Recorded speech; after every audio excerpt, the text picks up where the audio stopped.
적나라하게 보셨습니다. 그런데 이런 기후 상황뿐만 아니라 특정 기간에 조심해야 할 부분들도 있습니다. 당장 내일부터 시작되는 설 연휴 기간이 바로 그렇습니다.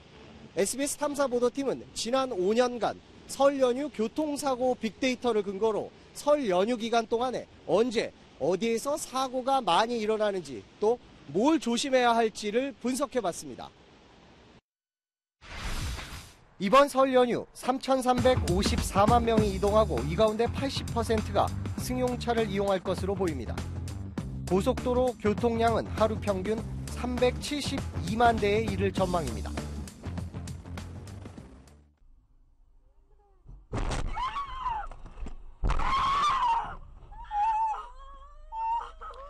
하지만 이동 차량이 많고 장거리 운전을 모처럼 하다 보니 교통사고가 끊이지 않습니다. 무엇보다 온 가족이 함께 탄 경우가 많아 대형 사고 발생 빈도도 높습니다.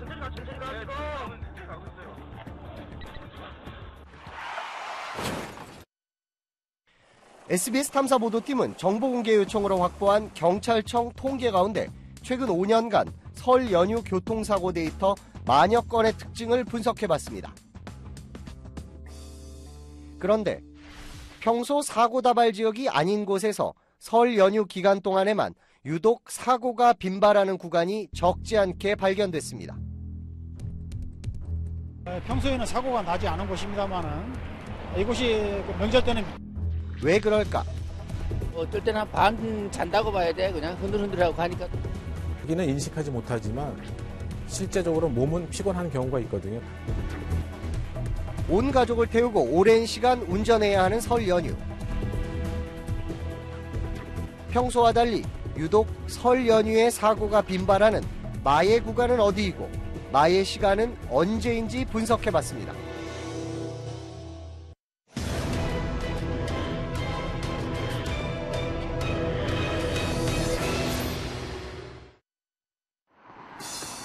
영동고속도로 용인 IC 부근. 양지터널을 빠져나와 용인 휴게소까지 약 5km에 걸쳐 긴 직선 구간이 이어져 있습니다.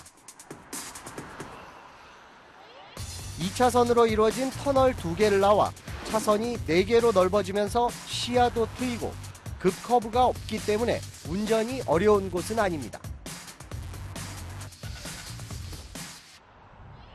네, 양지터널에서 용인 휴게소까지 구간인데요. 평소에는 사고가 나지 않은 곳입니다만은 그런데 최근 5년간 설 연휴 때마다 이 구간에서는 잇따라 교통사고가 일어났습니다. 비슷한 특징을 가진 곳이 또 있습니다. 중부고속도로 하남 요금소를 지나면 직선 구간과 완만한 곡선 구간이 이어집니다.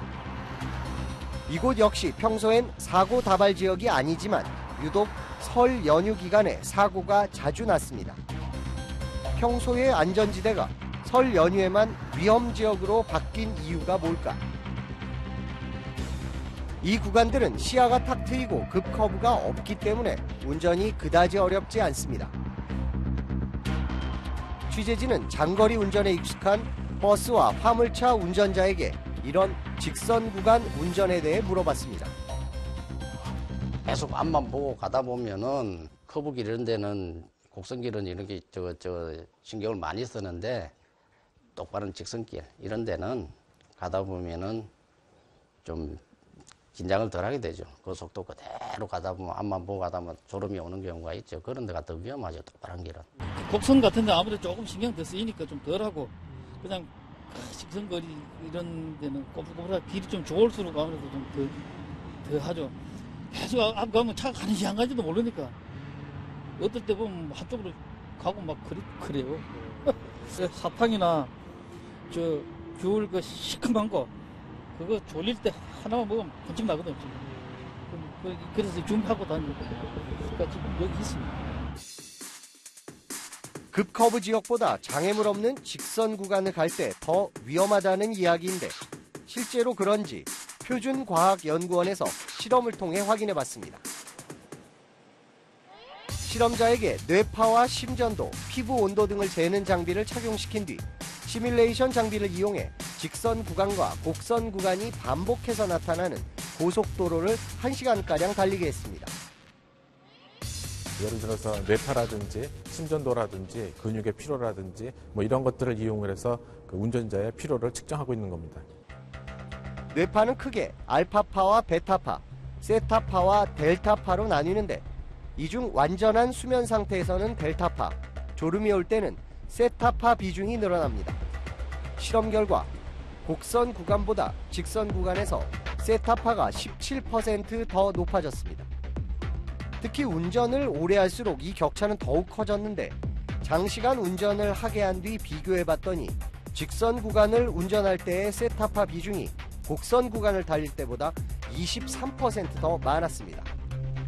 결국 일반적인 예상과는 달리 운전이 어려운 곡선 구간보다 직선 구간에서 피로감이 더 높아지는 게 확인된 겁니다. 세타파는 사람이 졸릴 때 나타나는 거고요.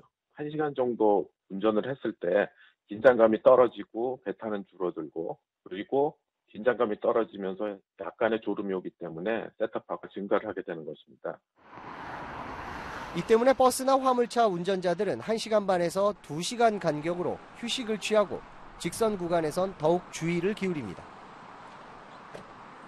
하지만 설 연휴 기간에 모처럼 장시간 운전에 나서는 귀성객들은 이런 피로에 취약할 수밖에 없습니다. 평소 교통사고 다발 구간이 아닌데도 설 연휴에만 유독 사고가 많은 직선 구간은 전국 여러 곳에 존재했습니다. 경부고속도로 서울 방향 335km에서 345km까지 10km 구간, 설 연휴 거의 매년 사고가 발생한 김천 JC에서 황간터널 구간도 마찬가지입니다. 전라남도 순천과 부산을 잇는 남해고속도로, 대전과 경남 통영을 잇는 고속도로에서도 이런 구간을 확인할 수 있었습니다. 이들 직선 구간은 장거리 운전에 익숙하지 않은 귀성객들의 피로감과 사고 가능성을 함께 높이는 마의 구간이 되고 있습니다. 일반적으로 직진 구간을 운전을 할 때는 그 운전자들이 주의를 좀 덜 하게 됩니다. 그래서 많이 이제 그 긴장을 하지 않고 운전을 하기 때문에 사고가 많이 일어나는데, 게다가 이런 직선 구간은 설 연휴 특유의 상황이 더해지면 더 위험해질 수 있는데 정체 구간을 지난 뒤 갑자기 소통이 원활해질 때가 그런 때입니다. 이때 대부분의 운전자들은 앞차를 따라 속도를 급하게 올리게 됩니다.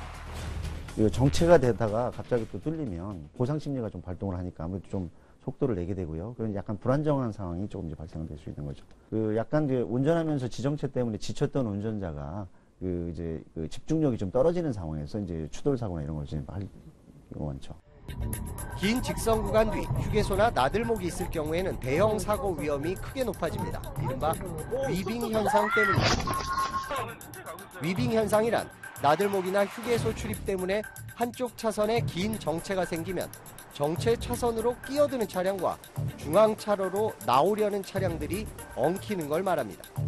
큰 사고들이 날 수 있는 환경은 이제 정체가 발생되는 제일 후미 구간에서 이제 막 높은 속도로 달려오는 차량이 앞을 제대로 보지 않은 상태에서 갑자기 서행 차량이나 정지한 차량을 발견하는 경우에는 미처 제동을 하기 시간적 여유가 없어서 장거리 운전에 따른 몸의 피로감을 스스로 정확히 인식하지 못하는 부분도 주의해야 할 대목입니다.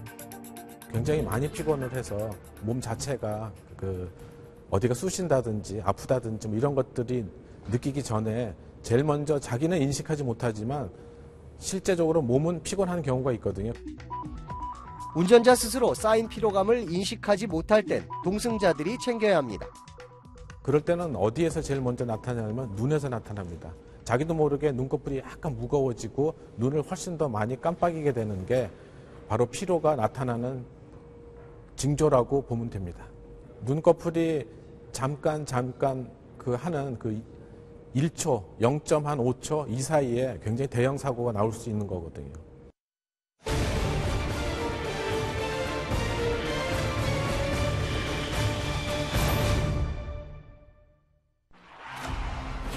교통사고는 밤낮에 가리지 않고 일어납니다. 설 연휴도 다르지 않습니다. 사고가 일어난 건 오전 7시쯤 서울 올림픽대로에서 승용차가 중앙분리대를 넘으면서 마주오던 승용차를 들이받아 어제 저녁 6시쯤 경부고속도로 부산 방향 부선아들목 부근에서 통근버스가 앞서가던 화물차와 승용차를 잇따라 들이받는 6중 추돌 사고가 났습니다. 그런데 설 연휴 교통사고 만여건을 시간대별로 구분했더니 조금 특이한 점이 발견됐습니다. 경부고속도로 천안 부근. 최근 5년의 설 연휴 기간 동안 불과 5km 구간 내에서만 잇따라 사고가 일어났습니다. 그런데 사고 발생 시간대가 눈길을 끕니다. 평소에는 저녁이나 새벽에 사고가 날 경우가 많은데 유독 설 연휴에만 사고의 절반 이상이 오후 2시와 4시 사이에 몰렸습니다.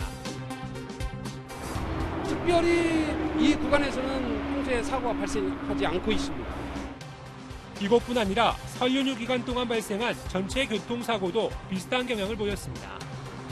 평소 저녁 7시에서 9시 사이에는 교통량도 많고 갑자기 어두워지면서 원래 사고가 많아질 때지만 평소엔 사고가 적은 오후 2시에서 4시 사이가 유독 설 연휴 기간에는 사고 빈도가 높아지는 겁니다. 전문가들은 우선 장거리 운전에 익숙하지 않은 운전자들이 식사 후 졸음이 오는 상황에서 운전을 계속하다 사고를 내는 것으로 분석합니다. 12시, 2시 사이에 식사 후 뭐 졸음운전이랄지 아니면은 이제 지정차에 따른 어떤 지친 운전자들의 어떤 운전 행태 이런 부분이 반영된 걸로 보입니다. 또 휴게소 등에서 식사를 마친 사람들이 이 시간대에 몰리면서 지체와 정체가 반복되는 도로 상황도 사고에 영향을 주는 것으로 분석됐습니다. 정체가 되다가 다시 뚫리게 되면은 아무래도 보상 심리가 발동해서 이제 조금 속도를 내게 되는 그런 현상이 되고요. 반대로 또 속도가 나다가 이제 정체가 되게 되면 또 주의력이 조금 이제 떨어져서 뭐 추돌 사고 같은 걸 내는 경우가 이제 있을 수 있습니다. 설 연휴 오후 2시에서 4시 사이는 또 다른 측면에서 마의 시간대였습니다. 설 연휴 교통사고 가운데 사망자와 부상자가 생긴 큰 사고만을 가지고 시간대별로 분석해봤습니다. 최근 5년간 설 연휴 발생한 시간대별 교통사고 사상자 숫자를 평소와 비교한 그래프를 보면 오후 2시와 4시 사이에 평소보다 사상자 숫자가 39% 증가한 게 눈에 띕니다. 결국 설 연휴 기간 중엔 오후 2시부터 4시 사이가 사고도 많고 사고 규모도 크다는 얘기입니다. 평상시에는 출퇴근 시간대에 그 교통사고가 뭐 단연코 많습니다만은 설 연휴는 이제 특징적으로 낮 시간대에 좀 많고요. 아무래도 이제 교통량하고 관련이 있다고 보여집니다. 그러니까 최근 들어서는 이제 실시간 교통 정보를 반영하는 내비게이션 프로그램이 이제 크게 이제 확산되면서 실제로 과거의 교통체증을 피한 어떤 새벽 시간대 운행 자체가 낮 시간대로 이전해 갔기 때문에 그게 풀이됩니다. 고속도로를 제외한 도로에서 일어난 9천여 건의 설 교통사고 사고 지점을 나타낸 지도입니다. 설 연휴 기간 동안 도심 교통량이 크게 줄어 사고도 감소하지만 연휴 마지막 날이 되면 평소 못지않은 도심 사고가 일어납니다. 귀성길과 귀경길, 목적지 주변에 거의 다 왔을 때가 또 한 번의 고비인 겁니다. 자기 집 주변에 의외로 사고가 발생할 수 있는 환경이 되거든요. 예를 들어서 수도권에 발생 분포를 본다든가 장거리 이동을 많이 할 수 있는 그러한 도시 주변에 나왔을 때 사고 증가율을 한번 보시면 그것도 아주 도심뿐 아니라 주택가가 많은 대도시 주변의 국도와 지방도도 역시 마찬가지입니다. 아무래도 고속도로를 주행하다 보면 자기 속도를 계속 유지하고 싶은 욕망이 생깁니다. 그런데도 불구하고 간선도로나 지방도로로 떨어진 경우에도 계속 그 속도를 유지하고 싶은 욕망으로 인해서 사고 가속은 조금 더 발생할 수 있고 거의 다 왔다라는 생각으로 쉬지 않는 심리도 사고 발생에 한몫할 수 있습니다.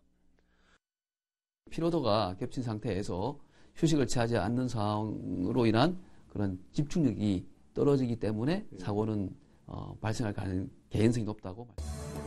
소중한 가족을 태운 채 익숙치 않은 장거리 운전을 해야 하는 설 연휴. 언제 가야 가장 안 막힐까라는 생각 못지않게 어떻게 하면 안전하게 갈까라는 경계심이 중요합니다. 전문가들은 자신의 피로도를 정확하게 인지하는 것이 중요하다고 강조합니다. 환경이 이제 바뀌고 명절 때 만남이 잦다 보니까 충분한 수면을 하지 못하여 당일날 조금 무리한 신체적 피로도가 쌓임으로써 생겨난 도로공사가 전국 고속도로에 졸음쉼터 154곳을 설치하고 쉬어가기를 장려하는 것도 이 때문입니다. 휴게소랑 거리가 멀다 보면은 무리해서 운행을 하게 되는데 보통 한 10분 정도 이내에 그런 휴게시설이 있다 그러면은 졸음이 오는 경우에 언제든지 그런 곳에 잠깐 쉬어갈 수 있는 어떤. 행여 교통사고가 났을 경우 무엇보다 빠른 후속 조치가 더 큰 불행을 막을 수 있는 길입니다.